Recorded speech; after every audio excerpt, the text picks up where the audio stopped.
പ്പെട്ട ഒരു തീരുമാനം തന്നെയാണ്, ഒരു പ്രഖ്യാപനം തന്നെയാണ് നടൻ മോഹൻലാൽ, ലഫ്റ്റനന്റ് കേണൽ മോഹൻലാലിൻ്റെ ഭാഗത്തു നിന്ന് ഉണ്ടായിരിക്കുന്നത്. അദ്ദേഹത്തിൻ്റെ നേതൃത്വത്തിലുള്ള വിശ്വശാന്തി ഫൗണ്ടേഷൻ്റെ നേതൃത്വത്തിൽ 3 കോടി രൂപയുടെ പുനരധിവാസ പ്രവർത്തനങ്ങൾ നടത്താൻ തീരുമാനിച്ചിട്ടുണ്ട്. അപ്പം തന്നെ ഒരു സ്കൂളിൻ്റെ നവീകരണ പ്രവർത്തനത്തിന് വേണ്ടിയുള്ള പണവും നൽകാം എന്ന് അദ്ദേഹത്തിൻ്റെ വിശ്വശാന്തി ഫൗണ്ടേഷൻ അറിയിച്ചിരിക്കുന്നു. അദ്ദേഹം ഇപ്പോൾ ആ പ്രദേശങ്ങളിലൊക്കെ തന്നെ സന്ദർശിച്ച ശേഷമാണ് മാധ്യമപ്രവർത്തകരോട് ഇക്കാര്യങ്ങൾ അറിയിച്ചിരിക്കുന്നത്.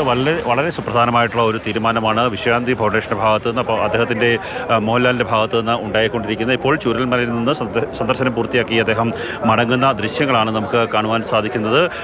നേരത്തെ ഈ പ്രകൃതിക്ഷോഭം ഉണ്ടായ പ്രദേശങ്ങളിലെല്ലാം സന്ദർശിച്ച് അവിടെ ക്യാമ്പിൽ കഴിയുന്ന ആൾക്കാരെ അവരോട് സംസാരിച്ച ശേഷമാണ് ഈ ചൂരൽമലയിലേക്ക് അദ്ദേഹം എത്തിയത്. അപ്പോൾ ആണ് ഈ സുപ്രധാനമായിട്ടുള്ള ഒരു പ്രഖ്യാപനം നടത്തിയത്. ഏറ്റവും പ്രധാനപ്പെട്ട പ്രഖ്യാപനം എന്ന് തന്നെ പറയാൻ സാധിക്കും.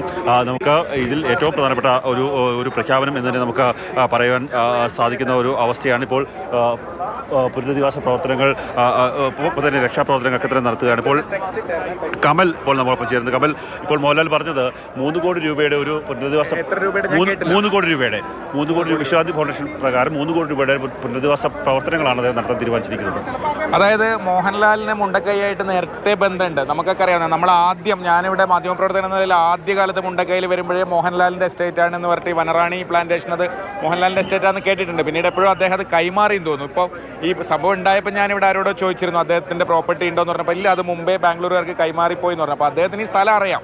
ഇവിടുത്തെ പലതവണ അദ്ദേഹം ജനങ്ങളുടെ വിഷമങ്ങൾ അറിയാം. അദ്ദേഹം പലതവണ ആ തോട്ടത്തിൽ എന്തായാലും വന്നിട്ടുണ്ട്. അപ്പോൾ ഇപ്പോൾ അദ്ദേഹത്തിന് ആ ബന്ധം കൊണ്ട് തന്നെയായിരിക്കണം അദ്ദേഹം ഇങ്ങോട്ട് വരാൻ തയ്യാറായതും ഇങ്ങനെ ഒരു പാക്കേജ് പ്രഖ്യാപിച്ചതും. അത് ഈ നാടിന് ഏറെ കാര്യം വർഷങ്ങളായിട്ട് ഇവിടെ റിപ്പോർട്ട് ചെയ്ത ഒരാളാണ്. ഈ നാടിന് ഏറെ ഗുണമാവുന്നൊരു അതിന് ഗുണമാവുമല്ലോ. ഇപ്പോൾ പല പദ്ധതികളും വരുന്നുണ്ട്. അതിൻ്റെ കൂടെ മോഹൻലാൽ കൂടി വന്ന് ഇങ്ങനെ പറയുമ്പോൾ എന്തായാലും അത് കുറച്ചു പേർക്കെങ്കിലും അത് ഗുണം ചെയ്യല്ലോ. അദ്ദേഹത്തിൻ്റെ പ്രോപ്പർട്ടി ഇതിൻ്റെ മുകളിലാണ്, ഈ പുഞ്ചിരിമട്ടത്തിൻ്റെയും മുകളിലാണ് ആ എസ്റ്റേറ്റ് എന്നാണ് എൻ്റെ ഓർമ്മ. അത് അവിടെ വനറാണി പ്ലാന്റേഷൻ ആണെങ്കിൽ അത് അവിടേക്ക് അദ്ദേഹം പോയിട്ടുണ്ടെങ്കിൽ അദ്ദേഹത്തിന് ഈ ഓരോ പോയിന്റും അദ്ദേഹത്തിൻ്റെ മനസ്സിലുണ്ടാവുമായിരിക്കും. അതുകൊണ്ടാണ് അദ്ദേഹം അങ്ങനെ അതിനെക്കുറിച്ച് വൈകാരികമായിട്ട് പറയുന്നത്. തീർച്ചയായും വൈകാരികമായിട്ടുള്ള ഒരു പ്രതികരണമാണ് നടൻ മോഹൻലാലിൻ്റെ ഭാഗത്തു നിന്ന് ഉണ്ടായത്. കാര്യം ഒരു 3 കോടി രൂപയുടെ ഒരു പദ്ധതി നടപ്പാക്കാൻ തീരുമാനിച്ചിരിക്കുന്നു. വേറെ ഏതെങ്കിലും ഇനി കൂടുതൽ സാമ്പത്തിക സഹായം വേണമെങ്കിൽ അതിനുവേണ്ട ഒരു പ്രവൃത്തി സർക്കാരിൻ്റെ ഭാഗത്തു നിന്ന് ആവശ്യമുണ്ടായിക്കഴിഞ്ഞാൽ അതിനു വേണ്ടിയുള്ള സഹായം ചെയ്യാമെന്നുള്ള ഒരു മറുപടിയാണ് അദ്ദേഹത്തിൻ്റെ ഭാഗത്തു നിന്ന് ഉണ്ടായത്. അല്പസമയം മുമ്പാണ് സന്ദർശനം പൂർത്തിയാക്കിയ ശേഷം ചൂരൽമലയിൽ നിന്ന് അദ്ദേഹം മടങ്ങിയിട്ടുള്ളത്. ഇപ്പോഴും നമുക്ക് ദൃശ്യങ്ങളിൽ നിന്ന് കാണാൻ സാധിക്കും. ഈ സന്ദർശനങ്ങൾ മുന്നോട്ട് പോകുമ്പോഴും ഇവിടെ ഈ ഓരോ സ്ഥലങ്ങളിലും അവിടെ ഇപ്പോഴും തെരച്ചിലുകൾ തുടരുകയാണ്. രാവിലെ 7 മണിക്ക് ആരംഭിച്ച തെരച്ചിലാണ്. തെരച്ചിലിൻ്റെ ഒരു രീതി ഇപ്പോൾ എല്ലാ പ്രദേശങ്ങളിലും വലിയ മണ്ണുമാന്തി യന്ത്രങ്ങളൊക്കെ ഉപയോഗിച്ചുകൊണ്ട് തെരച്ചിൽ നടത്തിക്കൊണ്ടിരിക്കുന്ന ഒരു സാഹചര്യമാണ് ഉള്ളത്. തെരച്ചിൽ നടപടികൾ എല്ലാ സ്ഥലങ്ങളിലും നടന്നുകൊണ്ടിരിക്കുന്ന ഒരു സാഹചര്യമാണ്. ഇപ്പോൾ കമൽ ഒരിക്കൽ കൂടി ചേരുന്നു. കമൽ, ഇപ്പോൾ 5ാം ദിവസമാണ്. ഇപ്പോൾ പല സമയം ഞാൻ നേരത്തെ DGP രാജ്കുമാരോട് സംസാരിക്കുമ്പോൾ അദ്ദേഹം പറയുന്നത് 10 മീറ്റർ മുതൽ 70 മീറ്റർ വരെ ആഴത്തിൽ മണ്ണും പാറയും അടഞ്ഞു കിടപ്പുണ്ട്. അവിടേക്ക് ആരൊക്കെ കുടുങ്ങി കിടപ്പുണ്ടെന്ന് പറയാൻ സാധിക്കുന്ന ഒരു സാഹചര്യമില്ല.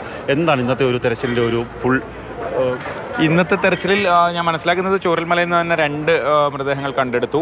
ഇന്നിപ്പോൾ സൂചിപ്പാറയിൽ നിന്ന് ആരെയോ രക്ഷിച്ചു എന്ന് പറയുന്നത് വനംവകുപ്പിൽ നിന്നൊരു കൺഫർമേഷൻ ലഭിക്കേണ്ടതുണ്ട്. എന്തായാലും തെരച്ചിൽ വളരെ ഊർജിതമായി തന്നെയാണ് നടക്കുന്നത്. ചൂരൽമലയിലും അതെ, മുണ്ടക്കയിലും അതെ. അത് കൂടുതൽ സ്ഥലത്തേക്ക് ഇന്ന് വ്യാപിപ്പിച്ചിട്ടുമുണ്ട്. നേരത്തെ നോക്കാത്ത ഏരിയകളിലൊക്കെ തിരയുന്നുണ്ട്. സൈന്യവും സന്നദ്ധ പ്രവർത്തകരും ഒക്കെ. ഇന്നെന്തായാലും കാലാവസ്ഥയും ഇതുവരെ അനുകൂലമാണ്. മഴയില്ല, ഇടയ്ക്ക് വെയിലൊക്കെ വരുന്നുണ്ടായിരുന്നു. അതൊരു സമാധാനം.